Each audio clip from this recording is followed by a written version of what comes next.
최근 방송에서 하지원 배우님이 동안 비결로 꼽았는데요. 체내 활성산소를 억제하고 세포 손상을 방지해 주어서 항노화 역할을 합니다. B형 당뇨병의 발생 위험이 16%나 감소한 것으로 나타났는데요. 안녕하세요. 이루나 닥터강 강유진 원장입니다. 오늘은 슬로우 에이징이 요즘 대세인데 건강하게 안티에이징 할 수 있는 관리 방법에 대해서 간략히 한번 알아보고자 합니다. 최근 방송에서 하지원 배우님이 동안 비결로 올리브 오일을 꼽았는데요. 건강 미용에서 효능과 좋은 올리브 오일을 고르는 방법, 이 활용 방법에 대해서 한번 오늘 간략히 알려드릴게요. 올리브 오일의 주요 효능 한번 알아볼게요. 첫 번째, 항산화 효과입니다. 올리브 오일에는 강력한 항산화 성분인 올레산, 폴리페놀, 비타민 E가 풍부한데요. 이 성분들이 체내 활성산소를 억제하고 세포 손상을 방지해 주어서 항노화 역할을 합니다. 그러면서 피부 건강과 노화 방지를 해주는 게 있어요. 피부가 촉촉해지고 건강하게 유지가 되면서 탄력이 좋아질 수가 있습니다. 그리고 두 번째, 심혈관 건강도 챙길 수가 있는데요. 올리브 오일에 들어있는 불포화 지방산은 LDL 콜레스테롤 수치를 낮춰주는 데 도움을 주기 때문에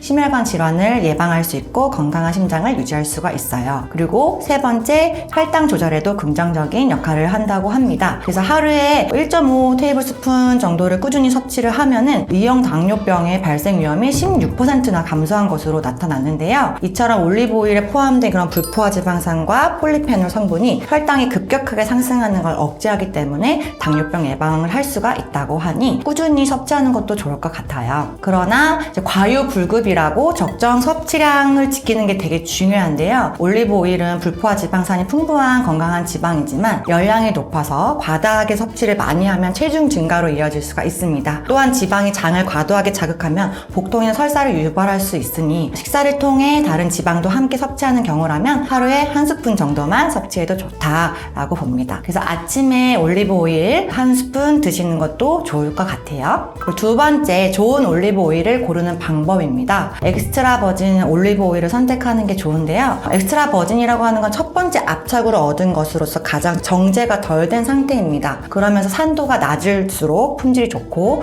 폴리페놀 함량이 높은 제품일수록 좋다고 하니 그런 걸 한번 체크해서 고르시는 거를 추천드려요. 그리고 올리브 오일을 활용한 마스크팩 만들어서 피부가 촉촉해지는 관리 방법인데요. 잘 익은 아보카도 반쪽을 하나 준비하고요. 올리브 오일 한 큰술 정도 준비를 합니다. 아보카도를 포크로 열심히 으깨어가지고 올리브 오일과 믹스를 해줘요. 그런 다음에 얼굴에 바르고 나서 한 15분 정도 기다린 다음에 물로 헹궈주면은 올리브 오일과 아보카도에 들어있는 비타민 E와 폴리페놀 성분이 침투에 들어가서 피부결도 매끄러워지고 재생을 도와줄 수가 있어요. 깊은 보습력 형성과 함께 피부 장벽 강화에 도움이 되니까 그렇게 올리브 오일과 아보카도를 이용한 홈케어 관리도 괜찮으실 것 같아요. 그러면 이제 올리브 오일 외에도 다른 이제 슬로우 에이징에 도움이 될 수 있는 여러 식단이 있는데 그 부분에 대해서 한번 알아보도록 할게요. 우리 몸의 염증과 산화 스트레스를 줄여주고 세포 건강을 유지하는 것을 이제 목표로 합니다. 이를 위해선 영양 균형에 맞춰진 건강한 식단과 단백질, 식이섬유, 항산화 식품이 중심이 돼서 식단을 구성하는데요. 저속 노화 식단, 슬로우 에이징 항노화 식단의 원칙을 한번 살펴볼게요.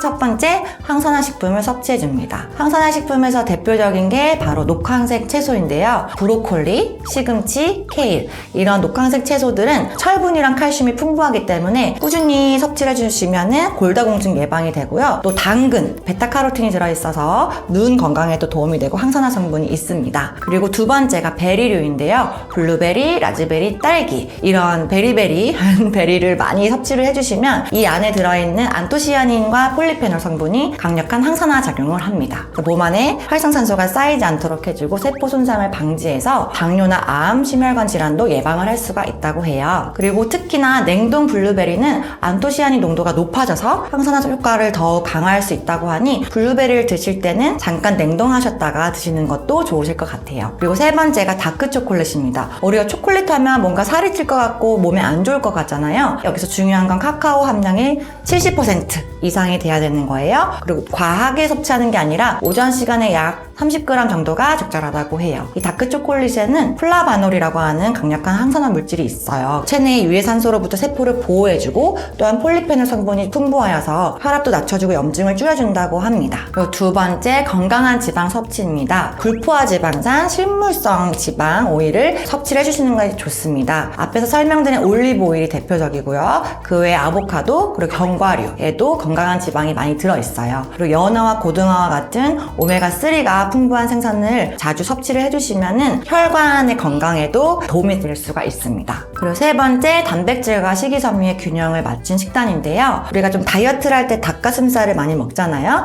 과도하게 닭가슴살만 드시기보다는 적절하게 뭐 두부와 콩 같은 식물성 단백질도 잘 적절히 섭취를 해주시면 거기에는 이소플라본이 풍부해서 여성 호르몬의 균형을 유지하는 데 도움이 될 수가 있습니다. 그리고 귀리나 현미, 키노아 같은 통곡물을 같이 섭취를 해주시면 식이섬유가 좀 더 풍부한 섭취가 되는 거고요. 그리고 요거트와 발효식품, 뭐 김치, 된장, 낫또를 같이 곁들여서 드신다면은 유산균이 좀 더 풍부하게 섭취가 돼서 장 건강 개선에도 도움이 될 수가 있어요. 그리고 네 번째, 당과 가공식품 섭취를 줄이는 건데요. 너무 정제된 설탕을 많이 드신다거나 급격하게 혈당이 오를 수 있는 디저트들을 많이 드신다거나 가공식품을 섭취하면은 혈당 조절이 안 좋아질 수가 있어요. 정제된 설탕 대신에는 꿀이나 메이플 시럽을 사용하는 게 좋고요. 당연한 거지만 패스트푸드나 인스턴트 식품 대신에는 집에서 직접 요리해서 드시는 게 제일 좋고요.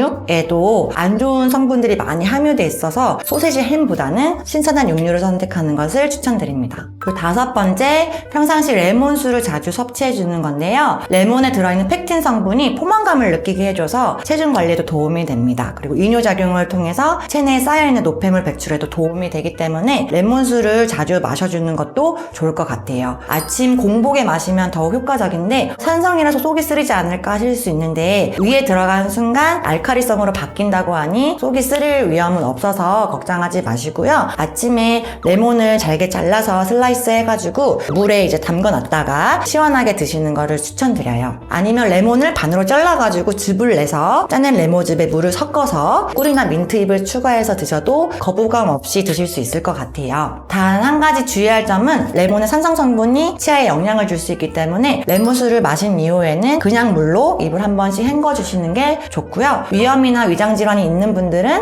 레몬수를 너무 과도하게 섭취하는 걸 피해주시는 게 좋습니다. 그리고 마지막으로 여섯 번째, 하루 2리터 물 마시기인데요. 아침, 점심, 저녁 타임라인을 정해가지고 텀블러에다가 물을 담아놓고 일정 시간에 맞춰서 물을 드시기 시작하면은 하루에 2리터를 마시는 게 가능하더라고요. 그러면 신진대사가 활발해지고 붓기도 빠지고 체중 감량에도 도움이 됩니다. 자연스럽게 피부도 좋아지고 피로감도 감소하면서 소화도 잘 되고 다이어트 효과까지 있으니 하루 2리터 물 드시는 것부터 실천해보는 것도 추천드려요. 너무 항목들이 많은데 이 중에서 꼭 해줬으면 좋겠다 하는 게 있을까요? 저는 이제 물을 많이 드시는 것부터 일단은 추천드려요. 그러니까 물을 많이 드시면은 어느 정도는 습관이 되면서 점점 이 양이 늘어날 수가 있고 체중 관리에도 되게 도움이 많이 되면서 부었던 몸이 붓기가 많이 빠지게 되는 게 있어요. 나는 오늘부터 꼭 다 이걸 해야 돼 이렇게 한꺼번에 변화를 하려 하시면 힘드실 수가 있으니 일주일에 하나씩 챙겨가면서 실천해보시면 어느 순간 내가 이제 슬로우 에이징 식단의 전문가가 돼 있을 것 같습니다. 슬로우 에이징 식단이 복잡하고 어려울 것 같다고 선뜻 시작을 못 하셨던 분들이 많을 텐데요. 추천 식단을 옆에 한번 제시를 해드릴게요. 이대로 꼭 지켜라 하는 건 아니지만 시도해보는 것도 좋으실 것 같아서 한번 추천드리고요.